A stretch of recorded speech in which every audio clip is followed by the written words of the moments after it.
The 5 most gruesome Tudor punishments.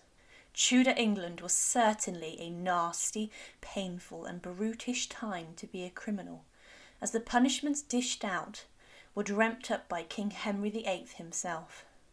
These new methods of execution, to accompany the more well-known, made up a list of 5 fiendish and petrifying penalties employed by the authorities in the 16th century. Death by hanging was the usual punishment for a serious crime in Tudor England, including the crime of murder. But being hung was often a messy ordeal that, when carried out by an amateur hangman, could cause a protracted death. But this form of execution was still preferable to any of the following 5. 1. Boiled alive, a punishment reserved for those committed of the crime of poisoning. Henry VIII had become so paranoid that someone would try and poison him that he forced through the act of poisoning in 1531. This was in response to a Lambeth cook accused of serving poisoned gruel to 2 people in a botched assassination of John Fisher. The accused was plunged into a vat of scalding water in London's Smithfield and was left until dead. Reports from the time tell us that he roared mighty loud, and that many of those watching were appalled and physically sick at the sight.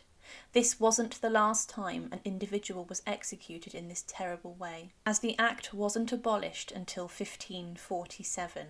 2. Pressed to death. In Tudor England, you could not face a jury unless a plea of guilty or not guilty was put forwards.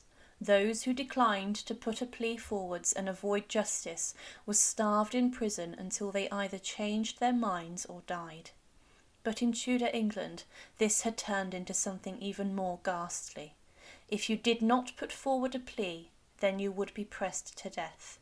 This practice, also known as peine forte in dure, involved placing heavy stones on top of the accused until they either decided to make a plea or died under the weight. This punishment was dubbed one of the cruelest deaths at the time by Sir Thomas Smith. But incredibly, due to the loophole that accompanied this punishment, a lot of people still opted for it. If a person is not convicted, then it was hoped that they avoided the confiscation of lands, and this way their families still kept their inheritance. 3. Burnt at the stake. Often associated with witches, this form of execution was gruesome and was set aside for women who killed their husbands and servants who killed their masters and mistresses. It is also a show of how unequally women were treated at the time, as this crime was branded more heinous than any other, including types of murder, and was labelled petty treason. Being burnt at the stake was an agonising way to die, by either smoke inhalation or by the painful burns they endured.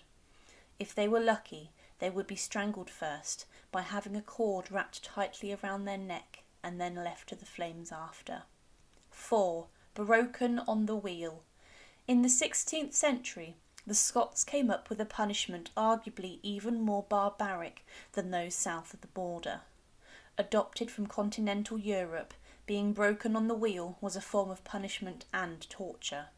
The condemned individual would be tied, alive, to a wooden wheel in a spread-eagle fashion, and their limbs would be broken with a metal rod or other instrument. Once their body was shattered, the person would then be strangled, given a mortal blow, or just left to succumb to their injuries and die in agony. The wheel would then have been paraded through the town bearing its bludgeoned victim, and once dead, their mangled corpse would be raised up onto a pole for the world to see. 5. Beheaded by the Halifax gibbet. Often associated with the guillotine of revolutionary France, the forerunner by more than 200 years was the Halifax gibbet. It was essentially a large axe attached to a wooden block. It was a device that Yorkshire common thieves would often meet their end with by having their heads chopped off. This device also inspired another called the Maiden, used in Scotland during the reign of Mary Queen of Scots. The bladed contraption was used to behead murderers and other felons in Edinburgh.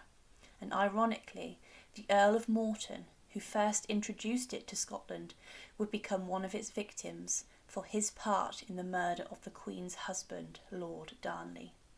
Thank you for watching, and to support, please subscribe to Her Remarkable History. Thank you.